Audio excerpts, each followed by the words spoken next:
I am very good. Lovely to see you and lovely to be here. Lovely to have you. Thanks for being here today. Today we wanted to talk to you about the kind of food that we eat and we consume, especially the food we feed our kids. And can you tell us a bit more about Better Health, the Better Health Initiative, and why is it important in order to help us make better choices when it comes to food purchases? So the Better Health campaign was launched in January this year, and I think it's a great initiative. I'm really honoured to be working with the Better Health campaign. It's an NHS campaign, and the whole aim of it is to help our families to eat better with simple and really practical ideas. So we know that, during the pandemic, for example, we might have developed some unhealthy habits, and things like the NHS Free Food Scanner App, the Easy Meals app, there are so many other NHS free apps, are all there. They're all tools that can help us to eat better and spread that message to the community. Fantastic. And how do you think it will help me as a mum when I'm going shopping? Sometimes subconsciously, I'll pick things up, but I haven't thought about what I'm going to make with it. So how can I help someone like me to make a better choice when I go shopping? That's a really good question, because we're all rushing, aren't we? You've got two kids in the trolley and they're hungry and you want to quickly shop and go home and cook. So this is the beauty of the NHS Food Scanner app, because it saves time. All you need to do, you just download the app from Google Play or the App Store. It's free, and I won't be able to really show you it here, but when you download it, you will see that all you do is scan a barcode. Just take whatever food it is, scan it in, and immediately it will tell you really important information, but it'll be very fast. So like you say, when you're rushing around, you will be able to find ways to make a healthier choice just by using the app. Brilliant. I mean, we hear a lot about obesity, childhood obesity, and obesity within the South Asian community. Can you tell us a bit about that? And, how are children classed as obese?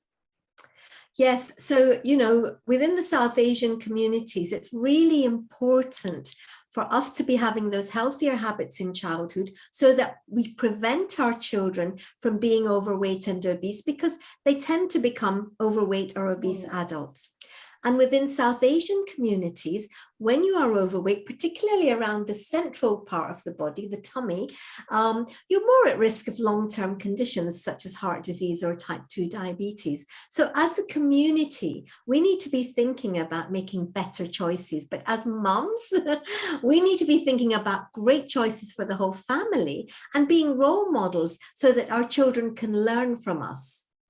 Definitely. I think the problem we have is there's a lot of misinformation about the kind of food we eat and what it contains. So, for example, I know that I'll pick something up, but when you actually read the back, it says a lot of sugar content. And I would think, oh my God, this is just a fruit juice. I didn't think it would have sugar content. So can you tell us a bit about sugar and having salt in our diet?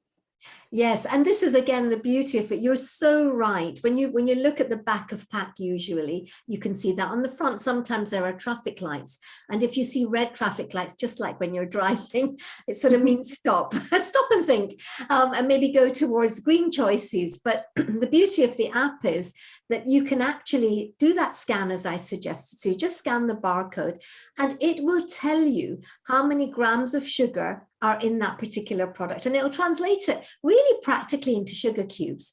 So, it's very visual, and I think it's great for the kids to get involved. So when you're shopping with young children, you could get them to do the scanning, and then they will see all these sugar sugar cubes drop down onto the screen. And the good news, and this is what I think is the unique benefit of the app, is that if whatever you were going to put into your trolley is high in sugar, it will very easily show you how you can swap that for a better choice, for a good choice of food or drink.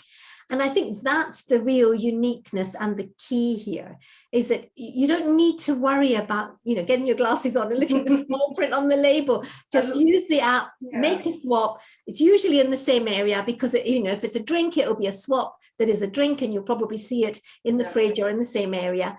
And I think that's a great way to encourage our children to look at swaps. I don't think it's good to deny. As soon as you start to deny children, they go crazy and they want it even more. So it's like, you want a drink? let's look at what this one, let's look at it. Oh, look, there's a better one here. Shall we go for that one?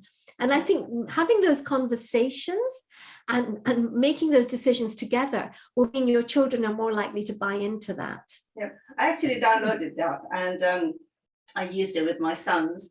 And the good thing was it wasn't just products that you buy in, local grocery shops, even like the Asian stores. We were scanning Asian products. Oh, they scan well as well. So it's quite a good app.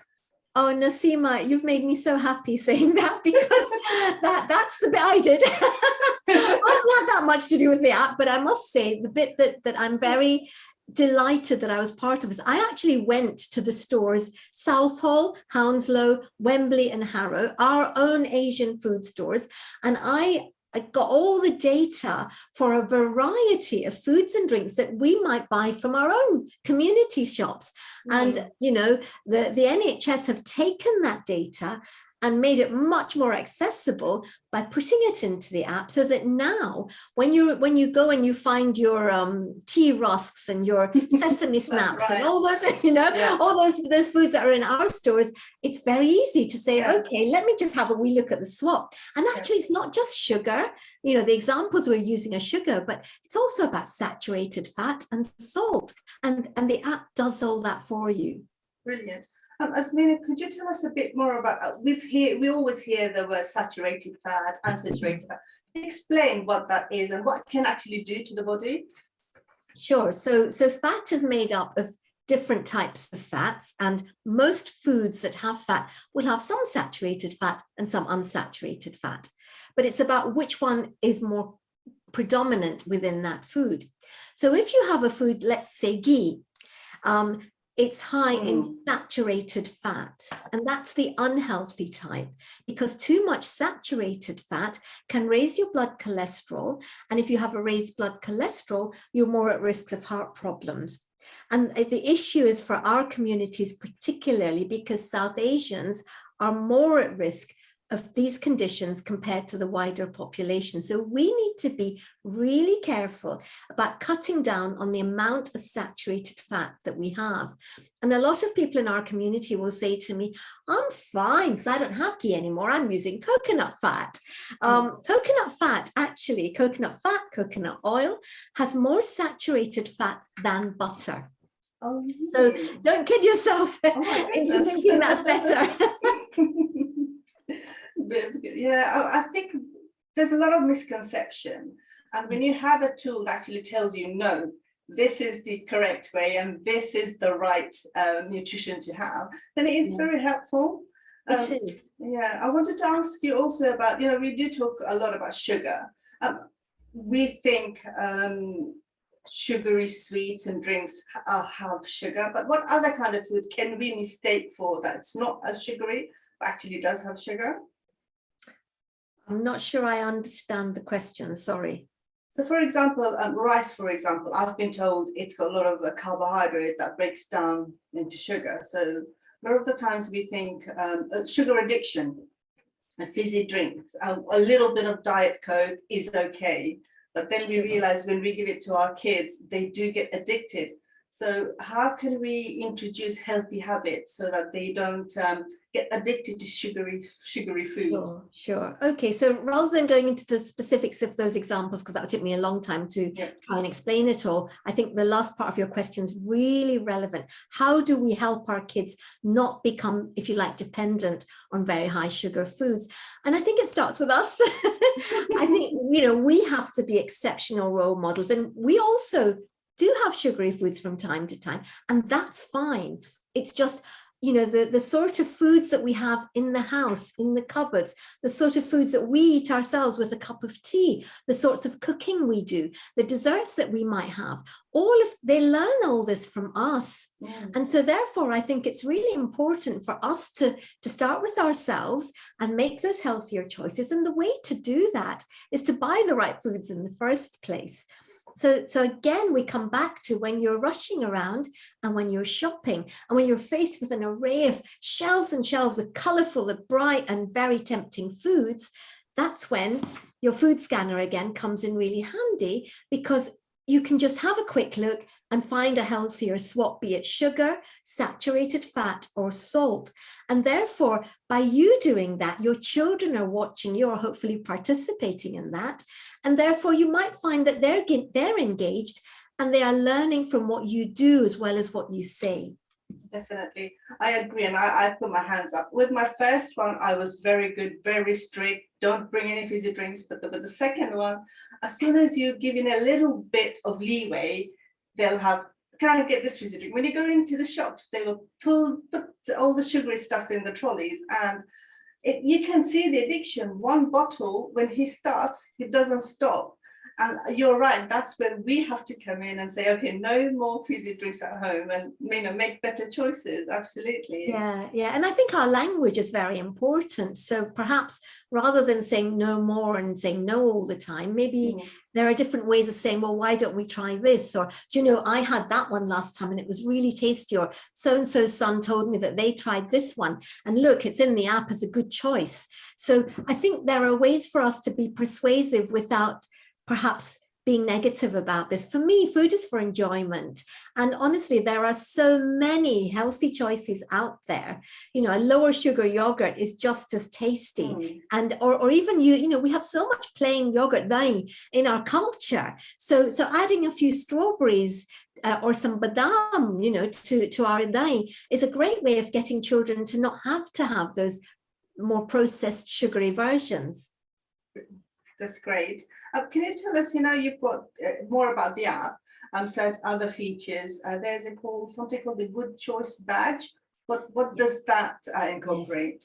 Yes. So these are just particularly good choices, and there are thousands of good choices of foods and drinks on the app, and it's very easy to see. So I think what I would encourage all our viewers tonight is, even while we're talking, perhaps strike while the iron's hot.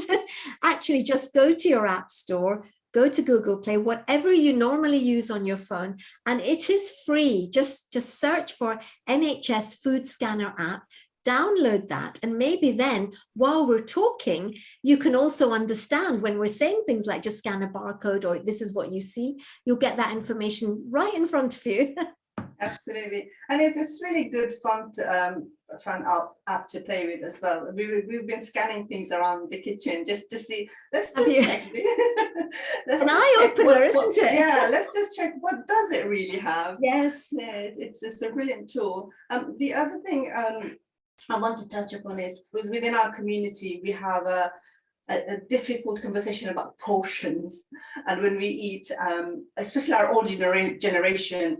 If, for example, I'm feeding my son, my mother-in-law, my mom will say, that's not enough for him. He needs to eat more. So, how can we tackle that with the generation gap? And, just to tell them that this portion is fine. Nasima, I bet you everybody's saying, yes, that happens to me. I know exactly what Nasima's saying. Do it's part of our culture, isn't it? And this is well-meaning grandparents or in-laws who just want to show their love and care for the children in the family. If only we could teach them to use this food scanner app. But, portion size is really important, because if we watch the amount of, even if you like, the less healthy foods that we're eating, at least we're controlling the amount.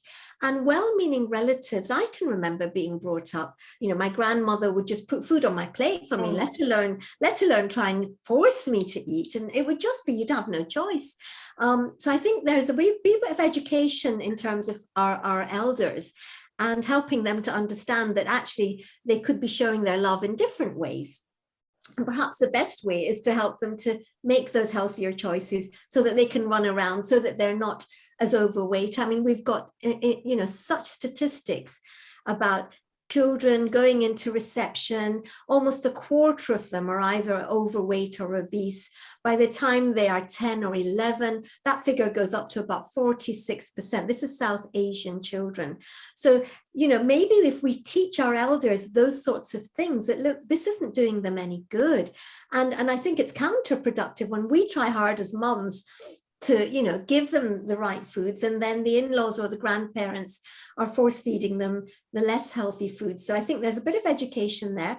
I think also in terms of portion, I think your hands are a great tool, because if you think about a portion size of, let's say, a piece of meat, usually that should fit around the palm of your hand. And if you're a large person or a mum or a dad, you have a bigger hand. And if you're a child, you're going to have a smaller hand. So that's a really good way to help get portion sizes right. And the thickness of the meat is about the thickness of your palm. If you're thinking of fruit and veg, you know, a good cupped hand is a portion of fruit or veg. You know, 2 satsumas might fit into my hand, whereas 1 satsuma might fit into a very smaller child's hand, and that gives them an idea of 1 of their 5 a day.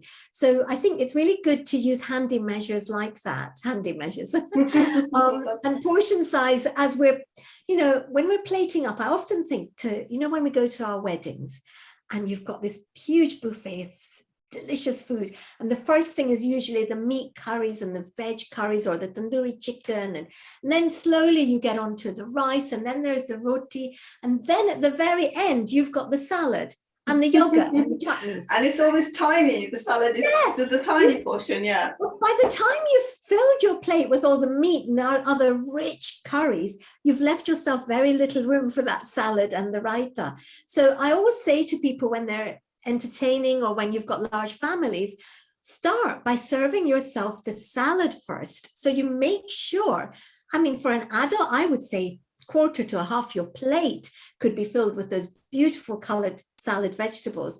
Put some yogurt on there and then serve yourself the richer foods. And that's a great way to cut your portion. In fact, I'll show you, I have a plate that I use in my clinic, which is just like that.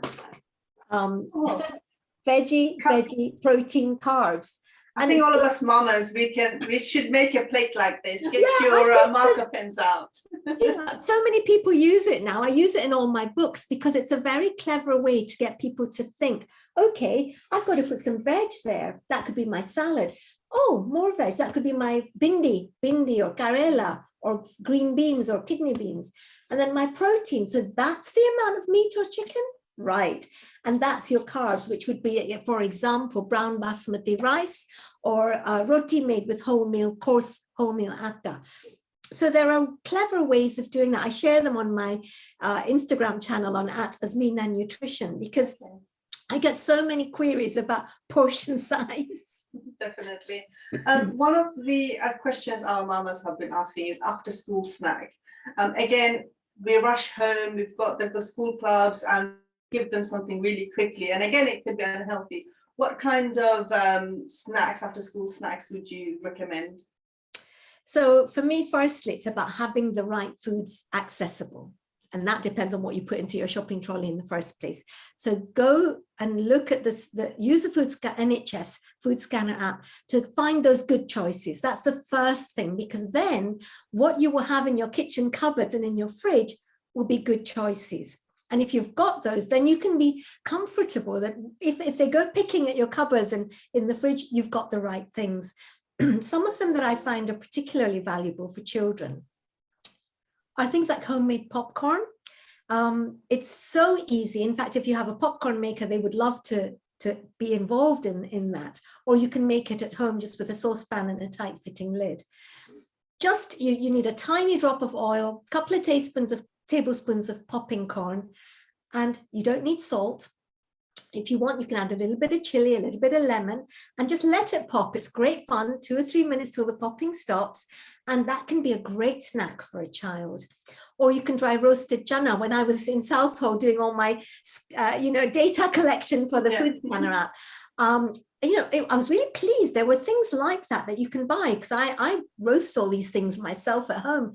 You can buy roasted chana. You can buy you can buy lovely dried figs and other fruits that very, very sweet. So they're a great replacement for someone who has a really sweet tooth, and they've got fiber and they count towards your 5 a day. So when you have a look at those foods using the app, you will be able to buy those and then have those accessible.